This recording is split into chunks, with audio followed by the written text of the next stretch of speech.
시청자 여러분 안녕하십니까. 시사토크 2호 공감 시간입니다. 올 초 전국을 감염병 공포로 몰아넣었던 코로나19가 어느덧 가을의 문턱까지 넘어섰습니다. 지난 겨울 발생한 이후 잡힐 듯 잡히지 않은 코로나19는 이제 또다시 다른 겨울을 목전에 두고 있습니다.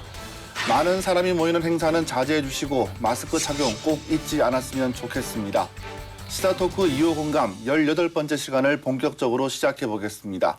함께할 패널을 소개해드리겠습니다. 먼저 경북일보의 배준수 기자입니다. 안녕하십니까, 배 기자님? 네, 안녕하십니까. 네, 안녕하십니까. 좋은 소식이 있더라고요. 네, 그 배 기자님 승진했다고 하던데. 네, 그렇습니다. 부끄럽게도 이 자리가 좀 바뀌었습니다. 네. 차장에서 그 부장 대우로 최근에 승진을 했는데요. 어깨가 매우 무겁습니다. 그리고 뭐 승진 이후에 그 2주에 한 번씩 또 칼럼도 새롭게 써야 하는데 뭐 이래저래 또 바쁜 일상들을 보내고 있습니다. 네. 모두 이렇게 도와준 덕분에 뭐 새로운 자리에서 또 더 새롭게 일을 하게 됐습니다. 네. 지면을 통해서 배 기자 활약 많이 지켜보겠습니다. 오늘도 많은 설명 부탁드리겠습니다. 알겠습니다. 네, 고맙습니다. 네, 다음은 매일신문의 이주정 기자입니다. 안녕하세요. 네, 안녕하십니까. 네, 이 기자는 지난번에만 말씀드렸다시피 무열이라는 이름으로 유튜브에서 구독자 몰이를 하고 있다고 들었습니다. 많은 분들이 관심을 갖고 있는 것 같은데 소감 한번 이야기해 주시겠어요? 네, 무열이 무척 열심히 하는 이주영 기자의 줄임말인데요. 사실 기자가 기사를 쓰다가 유튜브로 활동을 하려니 부담도 많이 되고 힘든 점도 많았지만 저희 시청자 여러분들 덕분에 이렇게 또 잘 적응할 수 있게 된 것 같아서 항상 감사하다는 말씀을 드리고 싶었고요. 요즘 무열이는 이제 온라인 뉴스를 조금 더 취재하는 데 집중을 하고 있어서 매일신문의 다른 유튜브 캐릭터인 미녀와 야수, 권성훈 기자와 김민정 아나운서의 활약도 좀 기대해 주시기 바라겠습니다. 네, 알겠습니다. 이 방송을 보는 분들에게 이 기자의 또 이야기도 도움이 됐으면 하는 바람입니다. 네. 오늘 열심히 부탁드리겠습니다. 자, 이 두 분과 함께 시사토크 2호 공감 본격적으로 시작해 보겠습니다.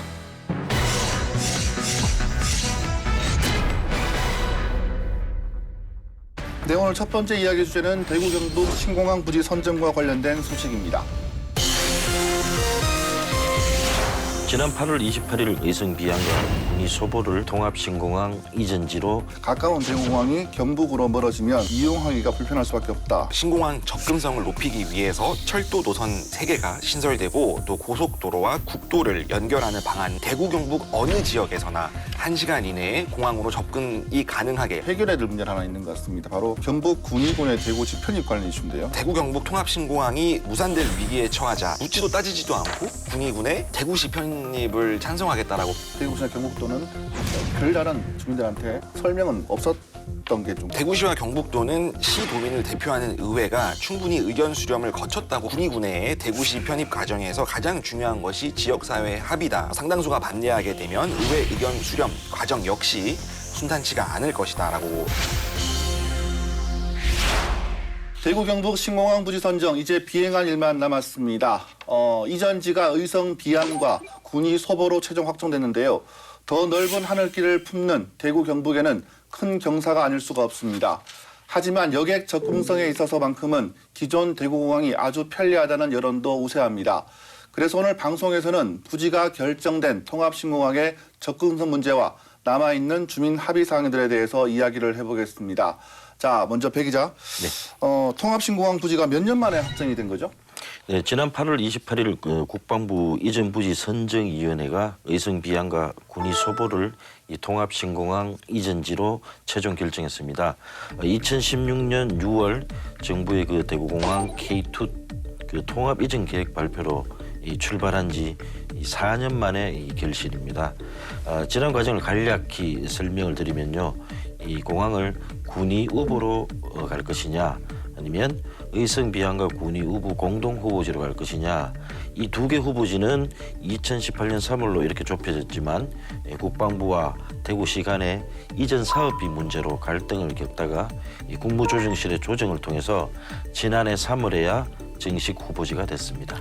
네, 최종 부지 선정 기준 역시 군의군과 의성군이 합의점을 찾지 못해서 결국 지난 2019년 11월 국방부에서 제의한 수기형 시민의견 조사에 따라서 2020년 1월 주민투표를 실시하기까지 했습니다.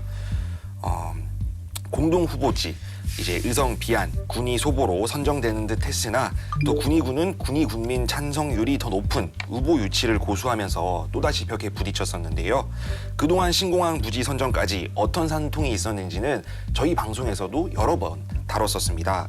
군위군의 거부로 공항 건설이 무산될 뻔도 했고 또 뒤늦은 의성군의 반발 때문에 또 한번 공항 건설이 자초되는 것이 아니냐라는 우려도 컸었는데요. 마지막 순간 극적 합의에 성공해서 대구시와 경상북도는 의성군 비안과 군위 소보 공동 후보지에 오는 2028년 통합신공항 개항을 목표로 신공항 건설에 박차를 가하게 됐습니다. 여러 가지 진동을 겪은 것만큼 일사천리로 공항 건설이 진행이 됐으면 하는 바람을 가져보는데 네. 대구시와 경상북도에게는 큰 숙제가 아닌가 생각이 듭니다. 사실 이제 공항까지 우리 대구 시민들 물론 공항 이용객들이 공항에 어떻게 접근하느냐 이것도 되게 중요한 것 같은데요. 사실 이게 대구공항 존치를 원하는 사람들의 주장이기도 했습니다. 네. 가까운 대구공항이 경북으로 멀어지면 이용하기가 불편할 수밖에 없다. 이런 우려가 커지지 않겠습니까? 사실 뭐 공항의 이용객 입장에서는 접근성이 가장 중요한 문제이기도 하죠. 그러니까 대구공항은 사실상 도심 속 공항으로 비교하면 뭐 세계 어느 나라와 비교를 해봐도 굉장히 용이한 접근성을 자랑했던 곳이잖아요. 그러다 보니까 이제 대구 시민분들도 이를 너무 잘 알기 때문에 공항이 심리적으로 거리가 먼 경북으로 나간다는 거에 대해서 조금 걱정도 많이 하셨던 게 사실입니다. 네. 자, 대구에서 신공항까지 교통 인프라가 필요한 상황인데 어떤 인프라가 구축이 될 예정입니까? 네, 대구시와 경북도에 따르면 신공항 접근성을 높이기 위해서 철도 노선 3개가 신설되고 또 고속도로와 국도를 연결하는 방안이 추진됩니다. 신공항까지의 도로망, 철도망을 촘촘히 해서 대구, 경북 어느 지역에서나 1시간 이내에 공항으로 접근이 가능하게 만들겠다는 취지입니다. 네, 대구시는 지난 9월에 신공항 기본계획 용역을 발주했습니다. 비용만 33억 원 정도에 달하는데요. 이번 용역은 수리까지 약 1년이 걸릴 예정입니다. 통합신공항의 사업비를 재산정하고 또 민, 군, 이 공항 시설의 규모, 또 접근성 향상 방안 등의 내용이 이제 이번 용역에서 다뤄집니다. 시는 이 용역 결과를 바탕으로 이 국방부와 내년쯤에 공공항 이전을 위한 합의각서를 체결하게 됩니다. 네, 이와 함께 국토부는 민간 공항 개항을 위한 사전 타당성 조사 용역에 들어갑니다. 이어서 2023년까지 공항 건설을 위한 기본 실시 설계 용역을 시행하는데요. 2024년에 군공항과 민항 건설 공사를 함께 착공한다는 구상입니다. 경상북도도 이 일정에 맞춰 항공 클러스터 구축과 또 신도시 광역교통망 조성을 위한 용역에 착수합니다. 네. 그러면 이게 철도 교통망부터 한번 짚어볼까요? 네, 통합신공항 연결교통망의 완성은 이 공항 철도에 달려 있다고 해도 이 과언이 아닙니다. 이 정시성과 회속성 그리고 대량 운송 기능을 함께 갖춘 철도를 도심의 주요 역과 연결하면 접근성 문제를 한 번에 해결해 줄 수 있습니다. 먼저 서대구 KTX역에서 신공항역, 의성역을 연결하는 67km 길이의 공항철도가 건설될 예정입니다. 공항철도는 무조건 서대구역에 정차하게 될 텐데요. 시는 지난 2019년 4월에 서대구 KTX역 착공에 앞서서 신공항 건설을 염두에 두고 공항 터미널 등을 건립하는 문제를 실시 설계 단계부터 반영을 했습니다. 공항 터미널 건설과 서대구 역세권 개발을 연계할 목적이었는데 이게 가시화합니다. 네, 공항 철도 종점의 경우에는 중앙선의 새로운 역사를 신설하거나 오는 2022년 중앙선 복선화 사업이 끝날 경우에 의성역이나 군위역을 이 공항과 최종적으로 연결하는 방안이 유력합니다. 서울 청량리역을 출발해 강원도 원주, 충청북도 제천, 경상북도 안동을 거쳐 경주까지 이어지는 중앙선은 지난 1942년 개통했는데요. 아무래도 이 선로나 이런 것들이 노후화가 되다 보니 250km 이상의 고속철도가 오다니기가 힘들었던 노선이고 다행히 2010년부터는 이 고속도로 이용을 위해서 복선화와 또 선로 고속화를 추진하고 있었던 상태였습니다. 네. 네, 중앙선이 풍기, 영주, 안동 같은 경북 북부 그리고 또 신공항을 품은 의성과 군위는 물론 이 대구, 영천, 경주까지 이 경북 지역 곳곳을 잇고 있기 때문에 이와 연계한 그 공항 교통망을 구상할 수 있습니다. 아울러 경북도는 김천에서 구미 산단 신공항을 연결하는 철도 노선을 추가로 검토할 예정입니다. 도로도 확충된다고 맞습니다, 맞습니다. 도로 인프라도 당연히 확충이 돼야 되는데요. 대구와 통합신공항 후보지를 연결하는 조야 동명 광역도로는 이미 2019년 11월 국토부에 정부 예비 타당성 조사를 통과했습니다.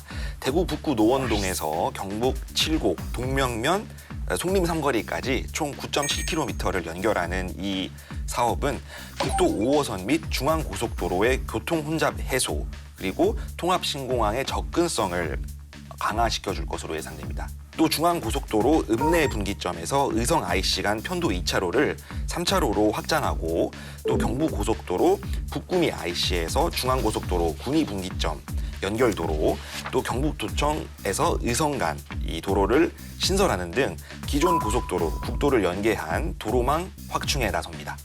네, 여기서 중앙고속도로 확장을 좀 살펴보면요. 이 대구 4차 순환도로 완성과 맞물려 있습니다. 이 둥근 고리 모양의 4차 순환도로는 대구의 그 도로 역사를 새로 쓰는 광역 교통망이라고 할 수 있는데요. 총 연장은 63.4km이고 혁신도시에서부터 안심에서 범물에서 상인, 또 대곡에서 성서, 서변동에서 구항국도에 이어 4차 순환도로를 구성하는 마지막 구간입니다. 그래서 성서, 지천, 안심을 잇는 대구 외곽 순환 고속도로가 내년에 준공할 예정입니다. 네. 시와 도는 이제 내년 준공하는 대구 4차 순환도로와 중앙고속도로의 확장성 이제 이 두 도로를 연결을 하면 대구 전 지역에서 어디에서든 쉽게 통합신공항 후보지를 비롯한 경북 북부권으로 편리하게 이동할 수 있을 것으로 기대를 한다고 합니다. 네, 오랫동안 이제 시간을 끌어온 만큼 도로망과 철도망이 촘촘하게 이루어지면서 통합신공항이 한결 가까워지는 느낌이 듭니다. 공항 건설은 이제 문제가 없는 것 같은데 주민들끼리 이제 해결해야 될 문제가 하나 있는 것 같습니다. 바로 경북 군위군의 대구지 편입 관련 이슈인데요. 이게 어떻게 보십니까? 네, 당초 대구시와 경북도는 통합신공항 단독 후보지를 고수하던 군위군을 상대로 설득을 해야 됐잖아요. 그래서 5가지 인센티브를 제공을 하는데요. 그 제시한 인센티브 중에 하나가 군위군의 대구시 편입입니다. 시도민 삶에 있어서는 매우 중요한 영향을 미치는 사안인데 시민 의견을 구하거나 동의를 얻는 절차는 전혀 없었거든요. 대구 경북 통합신공항이 무산될 위기에 처하자 마음이 급해진 대구시장과 경북도지사가 묻지도 따지지도 않고 군위군의 대구시 편입을 찬성하겠다라고 밝힌 게 좀 문제가 되고 있습니다. 저는 이제 걱정이 되는 게 대구시와 경상북도가 자치단체 관할구역 변경, 그러니까 경계를 조정하는 것이라고 설명을 했는데 통합신공항 이전 부지가 결정되고 나서도 대구시나 경북도는 별다른 주민들한테 설명은 없었던 게 좀 걸립니다. 행정적으로 편입 절차가 이루어지고 있다고 하는데 좀 어떻습니까? 네, 현재 상황을 보면요. 이 군위군의 대구시 편입이 그 첫 번째 법적 절차를 시작으로 이 가속도가 붙고 있는 상황입니다. 군인군은 지난 8월 13일 군의회에 대구시 편입을 위한 자치단체 관할구역 변경에 대한 의견 청취안을 제출했고 군의회는 원안대로 동의한다는 의견을 냈습니다. 의견 청취안은 군 행정구역 전체를 대구시에 편입하는 것이 주요 내용으로 하고 있습니다. 이 군위군의 행정구역은 1개 읍 7개면 180개 리 499반이 속하며 모두 614.34제곱킬로미터에 달합니다. 앞서 이 기자가 말씀하신 대로 대구 경북 통합신공항을 공동후보지, 그러니까 군위 소보 의성 비안면에 유치하기 위해서 대구시와 경북도가 군에 제시한 중재안에 따른 이 순서대로 이렇게 진행이 되고 있는 것 같습니다. 네, 맞습니다. 군위군은 군위군의 대구 편입 건의문과 군의회 의결사항을 지난 8월 대구시와 경북도에 보냈는데요. 대구시와 경북도는 시도의회 의견을 수렴해서 행정안전부에 승인을 요청하게 됩니다. 행정안전부가 승인을 하면 주민투표 없는 특별법 제정, 공포 절차를 거쳐서 군은 경북도에서 대구시로 행정구역이 바뀌게 되거든요. 군위군이. 군위군 관계자는 시도의회를 비롯한 지역 국회의원 절대 다수가 군위 대구시 편입에 동의한 만큼 또 시도의회 통과 역시 문제가 없을 것으로 본다고 분석을 했습니다. 그래서 법률 제정에 어느 정도 시간이 걸릴지는 알 수가 없지만 최대한 빨리 편입이 이루어져야 된다라고 밝혔습니다. 문제는 아직 대구 시민 중에 많은 분들이 군의군의 대구시 편입을 알고 있지 못하는 것들이 있는 것 같습니다. 행정기관에서만 합의 후에 이루어지면 문제는 없을까요? 문제는 있을 것 같습니다.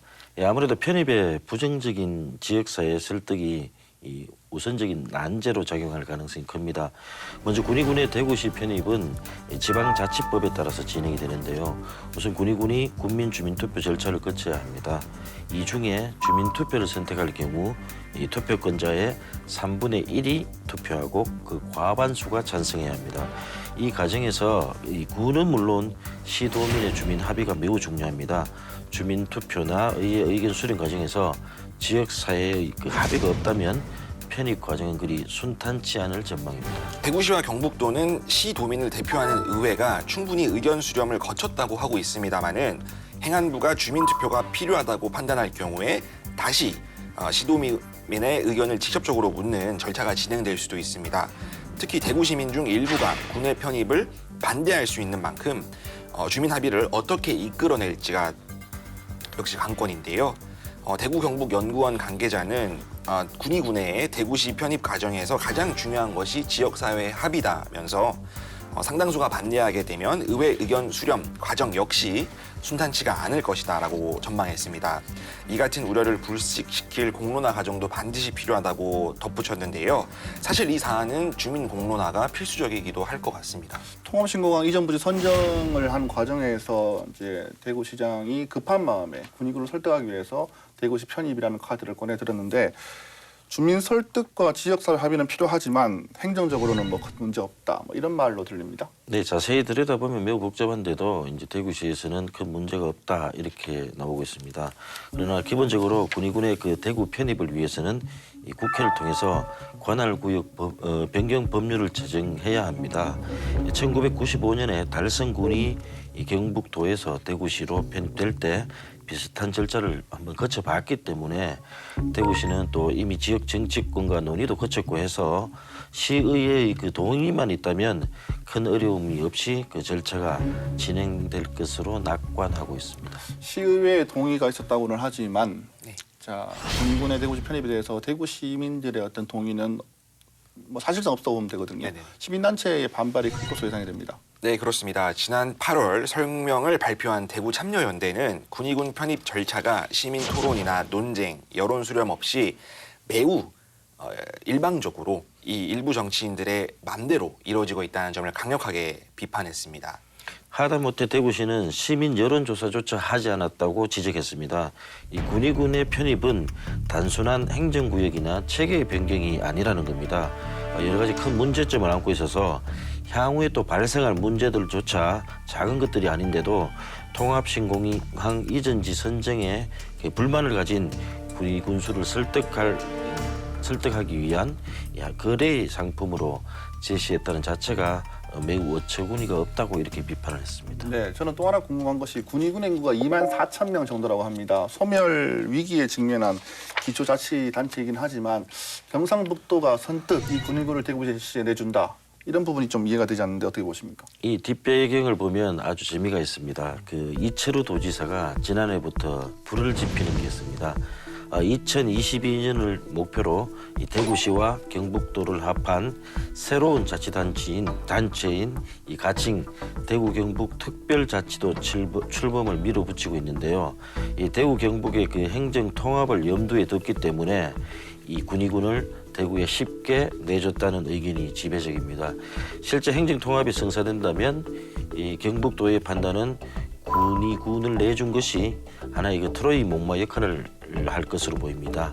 즉 다시 말하면 행정통합의 기폭제로 작용할 것이라는 얘기입니다. 반대로 행정통합이 불투명해지거나 진행되지 않는다면 군의군 편입은 대구시의 외연 확장으로 할 수 있기 때문에 계산이 복잡해집니다. 저는 사실 행정통합에는 회의적인데요. 대구 경북을 통합해서 특별자치도를 만들기 전에 대구 경북 공무원들이 가진 기득권을 스스로 내려놓을 수나 있을지 의문스럽습니다. 앞서 제주 특별자치도가 통합을 했지만 대구, 제주 같은 경우에는 제주시와 서귀포시 두 개의 자치단체였었고요. 뭐 대구시나 경북도만 해도 23개 시군인데 뭐 같은 작은 군을 가도 공무원들 숫자가 정말 많잖아요. 특별자치도로 하나의 행정기관으로 통합되려면 이 모든 인원이나 이런 것들에 대한 조정도 필요할 텐데 과연 그럴 수나 있겠냐는 말이죠. 그러니까 아무튼 K군, 뭐 K2 군공항이나 이런 것들이 소음 등으로 시민 삶의 질을 떨어뜨린다는 문제 때문에 결국에는 공항이 경북으로 나가게 됐는데 만약에 대구시가 군위군을 흡수한다면 결국 이제 통합 신공항도 대구 안에 머물게 된다는 점이 좀 재밌기는 하네요. 네, 지금 대구 광역시 안에서는 개발할 수 있는 땅이 그렇게 많이 없는 것 같은데요. 군위군이 이제 대구로 편입되면 난개발이 우려된다 이렇게 참여연대가 말을 했었죠. 네, 그리고는 803을 품고 있습니다. 근데 803 같은 이 대구 시민의 휴식처와 이 녹지로 조성된 지역에 난개발이 예상된다고 지적을 했습니다. 현재 대구와 군위 간 도로 접근성은 매우 열악하고 또 광역교통망에서 제외되어 있습니다. 그동안 행정구역도 다르고 지리적으로도 상호 교류가 적어서 큰 문제가 아니었지만 이 대구로 편입된다면 이 대규모 공사들을 이어나가야 합니다.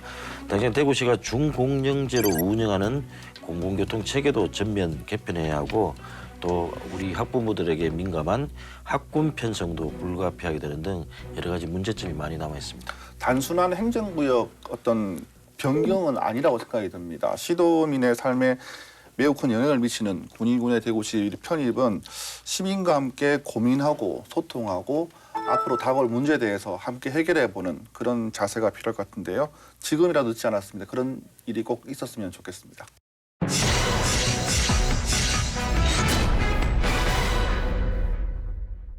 네, 다음 전해드릴 소식은 여러분들이 많은 관심을 갖고 있는 부동산 관련 소식입니다. 서울 경기는 물론이고요. 지역사회에서도 전세가 시가 마른다고 하는데 전월세 신고제, 또 임대차 계약 때 실거래 신고를 의무화. 계약 갱신 시 임대료 상승폭을 5% 이내로 제한해버리니까 우리나라에만 있는 특이한 제도인 전세가 사라질 것이라는. 그리고 수성구의 범어동 이야기를 하면 84제곱미터 전용 면적 아파트가 15억 원이 넘었다는. 대구는 특히 최근 몇 년 사이 활발한 재건축, 재개발 사업으로 전세 이주 수요가 풍부한 것도. 특히 수성구는 아파트 전세 가격이 6대 광역시 시군 중에 가장 높은 곳으로 나타났습니다. 수성구 아파트 제곱미터당 전세 평균 가격은 328만 3천 원으로, 중구도 310만 2천 원으로 6대 광역시 제곱미터당 평균 가격 톱 1위, 2위를 기록할 정도입니다. 네, 가을을 맞아서 이사를 고민하는 분들이 많을 겁니다. 본격적인 이사철에 접어들었는데 전세도 없고 또 가격도 많이 올라서 서민들의 살림은 더욱 팍팍해지고 있습니다. 서울 경기는 물론이고요. 지역사회에서도 전세가 시가 마른다고 하는데 전세 가격도 계속 오르고 있는 모양새입니다. 먼저 이 기자가 현재 전세값 상승률부터 한번 전해주실까요? 네, 전세 풍기로 전세값이 오르고 있는 전국적인 현상인데요. 한국감정원에 따르면 지난 8월 31일 기준 8월 5주차 전국 아파트 전세값은 0.15% 올랐습니다. 그 전주와 비교해도 대구는 0.1%, 경북은 0.08% 올랐는데요. 이때 0.9% 상승을 기록한 서울은 당시 무려 62주째 연속 상승을 기록 중이었습니다. 네. 이렇게 그 전세값이 크게 상승한 것에 그 불을 지핀 것이 용어 좀 어렵지만요. 계약갱신 청구권제 그리고 전월세 상한제를 담은 새 임대차법 때문이라는 분석이 많습니다. 7월 31일 시행된 지 한 달여 만에 서울 전역에서 이 아파트의 그 연식 가격대에 상관없이 전세 가격이 크게 오른 것으로 확인됐습니다. 전체 물건이 급감하고 또 소형 평형을 중심으로 월세 전환이 늘어나는 등의 그 부작용도 현실화하고 있습니다. 네, 지난 9월 7일 직방이 국토교통부 실거래가 자료를 통해 확인한 결과 지난 7월과 8월 서울에서 발생한 전세 거래가 총 이제 5,6천 건이 있었는데요. 이 중에서 1,596건의 사례를 보니 강동구 명일동 삼익그린 2차 전용 107제곱미터는 7월에 6억 5천만 원이었던 전세 가격이 불과 한 달 만에 8억 9,500만 원으로 올랐고요. 또 송파구 잠실동 우성 전용 131제곱미터도 7억 5천만 원에서 9억 8천만 원으로 2억 3천만 원 가량이 급격히 상승했습니다. 입지 상관없이 전체적으로 지금 다 상승하는 추세인데요. 정부가 연일 부동산과의 전쟁을 선포하고 있습니다. 이 과정에서 전세값이 이렇게 치솟고 있는데 임대차 보호 3법 때문에 이런 분석들이 많습니다. 배 기자께서 이 법이 무엇인지 간략하게 설명을 좀 해주실래요? 네, 그 정부가 임대인을 보호하고 또 투기 세력을 뿌리뽑기 위해서 8월부터 시행한 전월세 신고제, 또 전월세 상한제, 계약갱신 청구권 법안을 내놨습니다. 이 세 가지 법을 묶어서 이른바 임대차 보호 3법이라고 부릅니다. 이 법안들의 주요 내용으로는 전월세 신고제, 또 임대차 계약 때 실거래 신고를 의무화해야 합니다. 또 전월세 상한제는 임대차 재계약 때 임대료 인상률을 5%로 제한하는 것이고요. 계약갱신 청구권은 세입자가 원하면 2년 이상 재계약을 하는 계약에 있어서 임차인의 연장 권리를 보장하는 것이라고 할 수 있습니다. 네. 당시 전월세 상한제는 저금리 현상과 맞물려서 전세 매물 감소로 이어질 것이라는 전문가들 분석이 많았는데요. 계약 갱신 시 임대료 상승폭을 5% 이내로 제한해버리니까 집주인은 전세 가격을 원하는 만큼 올릴 수가 없게 됩니다. 상대적으로 수익률이 높은 월세를 선호하게 되는데요. 사실상 우리나라에만 있는 특이한 제도인 전세가 사라질 것이라는 우려가 컸었습니다. 네, 계약이 끝나도 추가 2년 계약 연장을 보장하는 계약갱신 청구권제 역시 전세 매물 감소와 전세금 상승으로 이어질 것이라는 예상이 우세했습니다. 기존 전셋집에 2년 더 거주하려는 수요가 늘면서 전세 매물이 예년보다 크게 줄고 있고요. 여기에 매물로 나온 전세는 집주인들이 그 보증금을 크게 올려 받으려 해서 껑충 뛰어 있어서 이 껑충 뛴 전세값을 감당하지 못하는 세입자들은 점점 더 이 도심에서 외곽으로 밀려나는 모양새입니다. 집주인에게는 상당히 불리한 제도 같은데요. 이걸 두고 일각에서는 자기 재산에 대한 권리도 제대로 펼치지 못하느냐, 무슨 공산주의냐 이런 비판이 있었던 것 같습니다. 집주인에게는 이런 거부할 수 있는 방법이 없는 겁니까? 아예 없지는 않습니다. 그러니까 집주인이나 집주인의 부모 혹은 자녀가 그 주택에 실거주해야 된다면은 계약갱신 청구를 거부할 수 있습니다만은 실제 실거주를 하는지 세입자가 그 후에도 감시를 할 수가 있거든요. 그래서 신고를 하면은 이게 또 불법이 돼버리는 거라서 상당히 제약이 많습니다. 그러니까 이렇게 돼버리면은 집주인은 이제 수익률이 높은 월세로 당연히 저희가 재차 말씀드리지만 월세를 선호할 가능성이 굉장히 높아지고요. 4년 후 새로운 세입자를 받을 때 전월세 비용이 상승할 가능성이 높다는 것이 전문가들의 중론이죠. 왜냐하면 한 번 세를 주면은 이제는 쉽게 계약을 물릴 수가 없으니 당연히 시작할 때부터 엔트리가 가격이 높아질 거잖아요. 그러니까 법안 시행 2달을 지나고 있지만 아직까지 정부가 말한 부동산 안정화보다는 전문가들이 말한 이 우려, 전세 대란 이게 훨씬 더 현실과 근접하다는 평가가 많습니다. 네. 전월세 신고제도 전월세 그 매물 감소 원인으로 작용하고 있는데요. 계약 후 30일 내에 임대차 거래 신고가 의무화되면 세금 부담을 느끼는 일부 집주인들이 이 주택 임대를 꺼려할 가능성이 있기 때문입니다. 자, 조금 전에 서울 이야기를 들어봤습니다. 한 달 만에 전세가가 2억 원 이상 올랐다는 얘기를 들었었는데요. 참 서민 입장에서는 힘든 가격이 아닐까 생각이 듭니다. 대구 수성구의 범어동 이야기를 하면 84제곱미터 전용 면적 아파트가 15억 원이 넘었다는 이야기도 있더라고요. 참 그렇습니다. 네. 네, 그렇습니다. 지방 최초입니다. 지방 최초 네. 비수도권에서는. 네. 네, 비수도권 처음으로 84제곱미터 아파트가 그 15억 돌파했다는 얘기는 우리 언론인들에게는 충분히 뉴스 가치가 있지만 비수성구에 사는 주민들 입장에서는 상대적 박탈감을 좀 느낄 수 있을 것 같습니다. 그래서 우리 언론인들도 그런 점을 배려해서 무조건 자극적인 언론 보도는 좀 지양해야 한다는 스스로의 반성도 좀 해보곤 합니다. 임대차 3법 이야기로 다시 돌아가면요. 이 임대차 3법 시행 때문에 전세 매물과 주택 거래량이 급감하고 월세 비중이 높아질 것이라는 전망은 또 비판은 꾸준히 나오고 있습니다. 최근 부동산의 기류는 아파트 거래량은 줄고 또 입지적으로 인기 있거나 학군이 좋은 지역으로는 꾸준히 신고가가 속출하는 그야말로 불타는 장이 되고 있습니다. 대구는 특히 최근 몇 년 사이 활발한 재건축, 재개발 사업으로 전세 이주 수요가 풍부한 것도 우려스러운 일입니다. 한국공인중개사협회 대구지부 관계자는 이번 법안 통과로 대구 지역 전세 물량이 급감할 것으로 보인다. 전세 수요자가 집을 구하기 어려워질 것이다. 또한 전세금을 활용한 갭 투자도 줄어들 가능성이 높아서 주택 거래도 위축될 것이다라고 말했는데요. 갭 투자로 인한 주택 거래를 줄이는 것은 성공적이죠. 이거 줄여야 됩니다. 맞습니다. 하지만 전세를 구해야 되는 입장인데도 집주인들이 전세를 거두거나 가격을 너무 올린다면은 이거는 실제 서민들의 실거주와도 상당히 문제가 있는 거라고 생각을 합니다. 네, 전세 가격 그 상승세를 말씀드리기 전에 하나의 여담으로 말씀드리면 회사 후배가 임대차 3법 시행 이후에 집주인이 이 집을 세 채를 갖고 있었는데 집을 매각해야 되니 이 전세 집에서 나가달라 이렇게 했고 그 살던 집 주변에를 이렇게 살펴보니까 전세가 아예 없어서 디딤돌 대출을 받아서 그 아파트를 구매해야 하는 상황까지 이르렀는데 이게 남의 이야기가 아니라 우리 주변에서 실제로 이제 벌어지고 있다는 그래서 저는 체감할 수 있었습니다. 이 전세 가격이 이제 실제로 가파르게 상승을 하고 있습니다. 수성구와 중구가 상승세를 견인하고 있는데요. 특히 수성구는 아파트 전세 가격이 6대 광역시 시군 중에 가장 높은 곳으로 나타났습니다.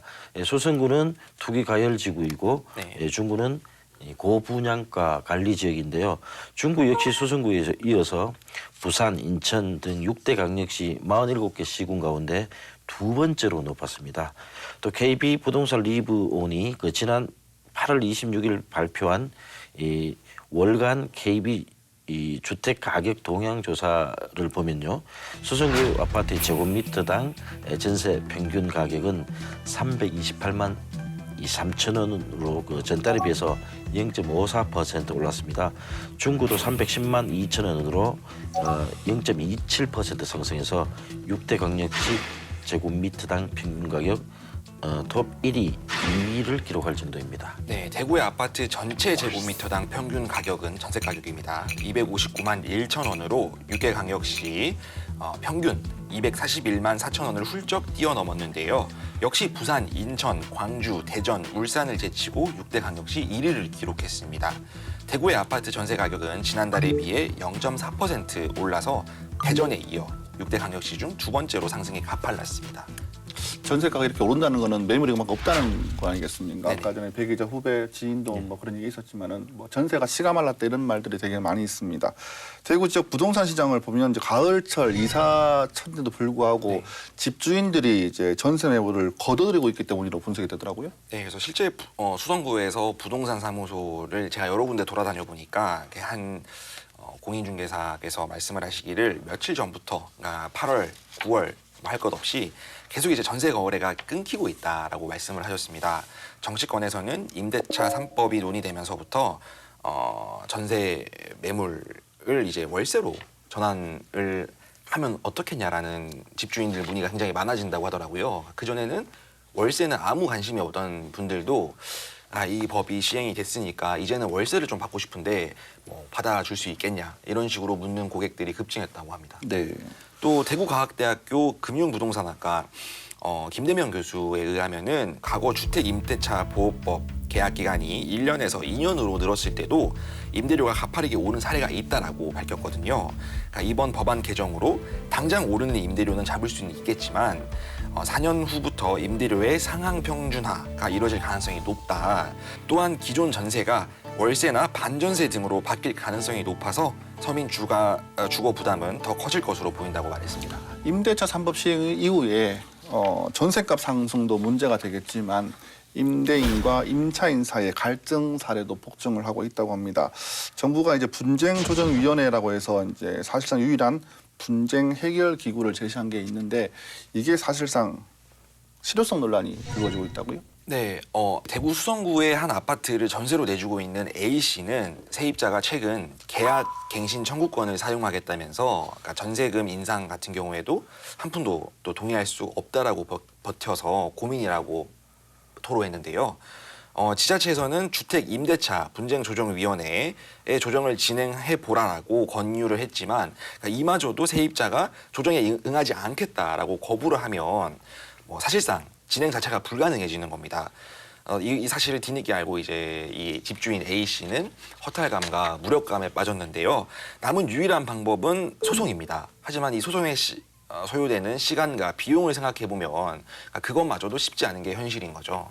네, 분쟁조정위원회 출범 후 실적을 보면요. 2017년 5월부터 지난해 6월까지 6,500건 정도가 되는데요. 그중에서 조정이 성립된 건수는 1,522건으로 전체 23.4%에 불과합니다. 이 주택임대차보호법에 따르면 조정을 신청하더라도 아까 말씀하신 것처럼 상대방이 거부하면 조정 절차가 진행되지 않습니다. 상대방이 조정 절차에 응해 가까스로 조정안이 나오더라도 당사자 중에 한쪽이라도 거부하면 강제할 방법이 없습니다. 분쟁조정위원회의 조정 성공률은 그래서 23% 수준에 그칠 정도로 취약합니다. 여기서 해결되지 않은 분쟁은 결국은 법적 소송으로 가는 수밖에 없지만 아까 말한 것처럼 소요되는 기간, 비용을 고려하면 갈등 해결의 도구로 활용하기에는 아주 무리가 있다는 지적입니다. 네, 다시 전세 시장으로 돌아오면요. 정부는 전세값이 안정세를 되찾을 것이다 이렇게 예상을 하고 있더라고요. 정부는 늘 낙관만 하고 있는 것 같습니다. 홍남기 경제부총리 겸 기획재정부 장관은 지난 9월 2일이죠. 임대차 3법 시행 전 미리 전세 가격을 올리거나 신규 전월세 입주 수요를 중심으로 상승하기도 했지만 8월 첫째 주부터 상승폭이 감소하고 있다 이렇게 설명하면서 임대차 3법이 본격적으로 정착되고 10월에 전월세 전환율 조정 등 보완 방안이 시행되면 전월세 시장 안정에 큰 도움을 줄 것이다 이렇게 밝혔습니다. 네, 자 상승폭이 줄어드는 것이 이제 하락하는 것과는 다른 이야기이지 않겠습니까? 정부 입장 변함이 없다는 것을 느낄 수가 있었습니다. 아파트 가격의 고공행진이 계속 이어지고 있습니다. 여기에 전월세 시장의 안정화가 현실로 이루어지길 바라보겠습니다.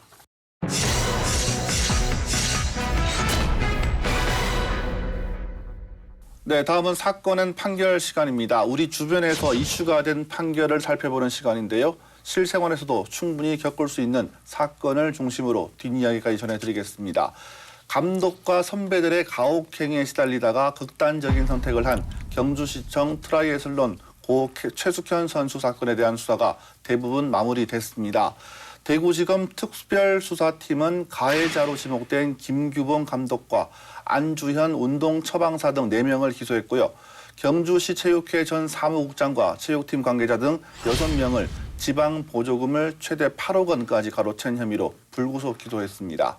자, 그런데요. 김규봉 감독을 포함한 3명은 사안이 중요하거나 이슈가 되는 사건을 맡는 합의부로 또 운동처방사 안주현은 거기에 못 미치는 단독 재판부에 홀로 배정이 됐다고 합니다. 이 소식 이야기 좀 해주시죠. 네, 먼저 합의부와 단독 재판부에 대한 설명이 필요할 것 같습니다. 우리가 법정에 가면 합의부는 이 판사가 3명이 법대에 앉아 있습니다. 그래서 부장 판사가 재판장을 맡고 주심 판사인 우배석 그리고 자배석 이렇게 3명의 판사가 합의부에서 판단을 하고요. 이 단독 재판부는 판사 1명이 사안을 심리합니다. 이 합의부 사건의 항소심은 대구고등법원이 맡지만 단독 재판부의 항소심은 대구지법 형사항소부가 맡습니다. 이 재판에 넘겨진 피고인에게는 사건 번호라는 게 붙는데요. 예를 들어 2020 고합 123 이런 게 있습니다. 예를 들면 2020년도에 123번째 접수된 형사 1심 합의부 사건을 의미하고요. 이 고합의 고는 형사 사건 1심을 말하는데요. 이 합은 또 합의부를 뜻합니다. 반대로 2020 고단 123은 2020년도에 123번째 접수된 형사 1심 단독 재판부 사건을 의미합니다. 네, 그러면 이제 김규봉 감독과 안주현 운동처방사 이런 피고인들의 범죄 사실을 구체적으로 한번 살펴볼까요? 네, 김규봉 감독은 2014년 9월부터 2017년 5월까지 18차례에 걸쳐 팀 소속 선수들을 때려 상해를 가하고 2005년 3월부터 이듬해 8월까지 5차례에 걸쳐 피해 선수들에게 억지로 1kg 정도의 피자와 빵을 먹게 한 혐의를 받고 있습니다. 또 2011년 2월부터 올해 2월까지 경주시 체육회에서 항공료를 지급했음에도 16명의 선수로부터 전지훈련 항공료 명목으로 6,300여만 원을 가로챈 혐의로도 기소됐습니다. 팀 닥터로 불린 안주현 운동 처방사는 2017년부터 지난해 8월까지 선수 4명의 뺨을 1시간 동안 때리거나 발로 수차례 때리고 2013년 7월부터 지난해 12월까지 여성 선수 6명에게 수영 자세 지도나 마사지를 해준다면서 신체 특정 부위를 만져 강제 추행한 혐의를 받고 있습니다. 2013년 2월부터 지난해 12월까지 의사가 아닌데도 19명의 선수를 상대로 물리치료 등의 의료행위를 하면서 치료비 명목으로 2억 7천만 원을 받아챙긴 혐의로도 기소됐습니다. 뭐가 이렇게 다양하네요. 정말 가지각색이네요. 네. 네, 주장 장윤정 선수를 또 살펴보면요. 2015년 8월부터 지난해 7월까지 소속 선수들에게 철제 봉으로 다른 피해 선수를 폭행하도록 교사하거나 또 직접 때리고 2015년 3월부터 이듬해 5월까지 5차례에 걸쳐서 선수들에게 억지로 과자를 먹게 하거나 속칭 원산 폭행을 시켰습니다. 이 당시에는 미성년자들도 포함돼서 아동복지법 위반 혐의도 받고 있습니다.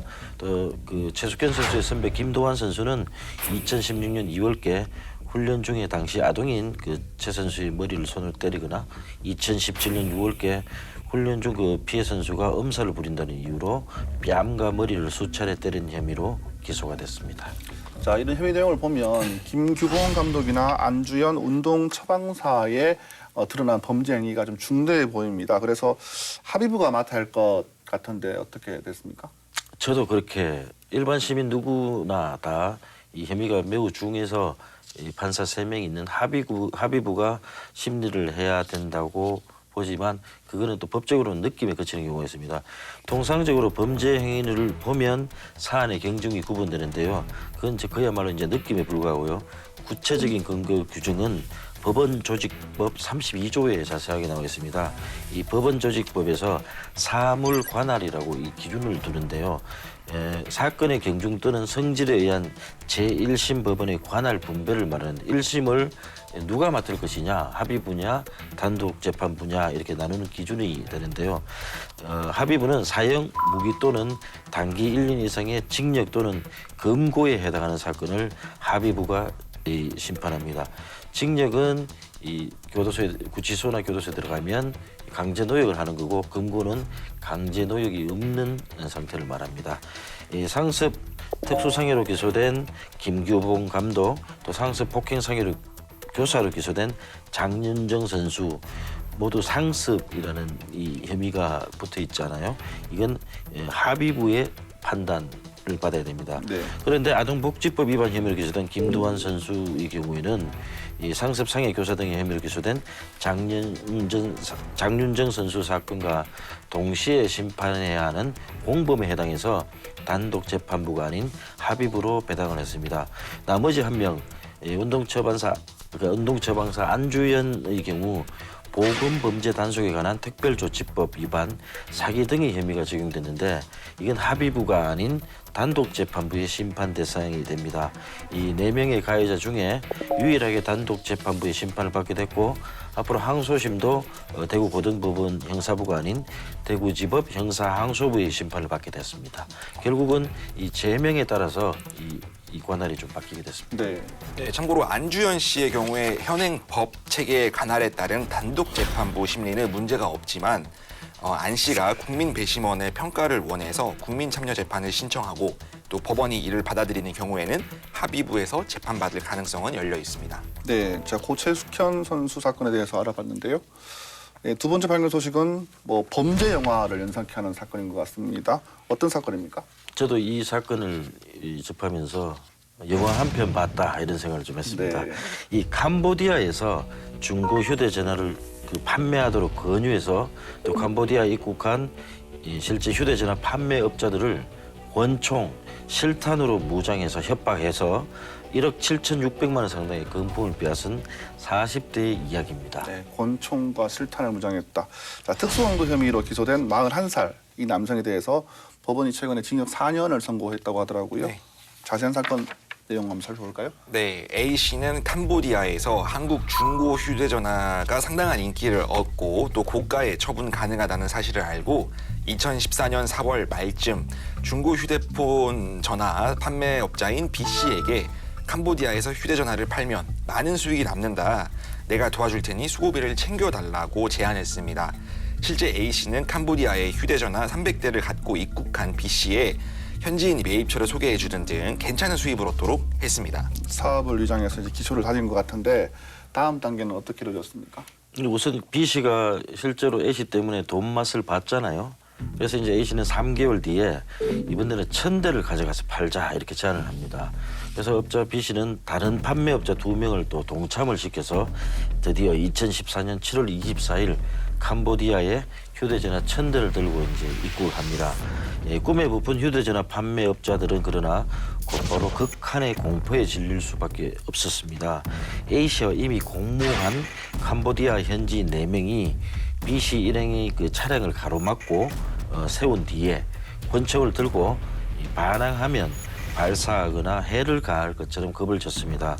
그러면서 시가 1억 6천만 원 상당의 스마트폰 950대와 B 씨 일행이 소지하고 있던 15,000여 달러, 그러니까 우리 돈 1,600만 원 정도가 든 여행용 가방 4개를 빼앗아 달아났습니다. 네, 권총을 들고 이제 겁을 줬다고 하는데 A 씨는 이런 범행을 저지르고도 범행을 부인하고 있다고요. 네, 다른 공범들과 불법 밀반입, 물품에 대한 정상적인 검문 형식으로 압수하는 것처럼 가장에서 피해자들이 가지고 들고 온 중고 휴대전화를 건네받은 것이지 피해자들을 협박해서 빼앗은 것이 아니어서 특수강도죄가 아니라 사기죄만 성립한다고 주장을 했습니다. 설령 피해자들을 위협해서 재물을 빼앗은 사실이 있다고 하더라도 폭행이나 협박 정도에 비춰보면 공갈죄만 성립하지 강도죄는 성립하지 않는다고도 했습니다. 네, 그러면 1심 법원의 판단은 어떻게 나왔습니까? 네, 그 A 씨의 주장을 모두 배치겠습니다. 우선 좀 살펴보면요. A 씨 공범인 그 캄보디아인 4명이 피해자 차량을 막아선 후에 위협하거나 휴대전화 등을 빼앗았을 뿐 그 신분증을 제시하거나 절차에 관해 통역을 하거나 이런 등의 방식으로 어느 나라에서나 기본적으로 검문을 위해서 해야 할 만한 행동을 하지 않았고 또 휴대전화뿐만 아니라 이 피해자들의 그 옷가지 등의 일반 소지품까지 가져간 후 피해자들을 보내줬는데 이런 것들을 보면 캄보디아인들이 정당한 검문 절차를 빙자했다고 보기 어렵다고 지적했습니다. 또 협박의 정도와 관련해서도 치안 상태가 상당히 열악한 낯선 외국에서 범행이 발생한 데다 그 일몰 후 그러니까 상당히 어두운 상태에서 권총과 실탄을 보여주면서 아무런 저항도 하지 못한 채 소지품을 빼앗긴 점 등을 고려하면 피해자들의 반항을 불가능하게 하거나 뚜렷하게 곤란하게 할 정도에 해당해서 이 공갈죄가 아니라 특수강도죄에 해당한다고 판단했습니다. 네, 재판부가 징역 4년을 선고를 했는데 양형 이유도 한번 살펴볼까요? 네, 재판부는 범행 도구와 수법, 위협의 정도 등을 볼 때 피해자들이 상당한 공포감과 정신적 충격을 받았고 또 피고인의 검거를 위해 소요된 비용 등을 고려하면 피해자들에게 실질적으로 회복된 피해가 사실상 없다고 했습니다. 또 아직 피해자들과 합의하지 못했고 또 공동 공갈 범행으로 인한 집행유예 전가와 다수의 벌금형 전가가 있는 점 등을 고려했다고 양형 이유를 밝혔습니다. 네, 말씀 잘 들었습니다. 오늘 긴 시간 두 분 고생하셨습니다. 네, 이제 완연한 가을입니다. 더운 여름이 지난 지도 엊그제 같은데 이제 추운 겨울을 준비해야 할 때입니다. 모두 건강에 유의하시기 바랍니다. 오늘 시사토크 2호 공감은 여기까지입니다. 시청해주신 여러분 고맙습니다.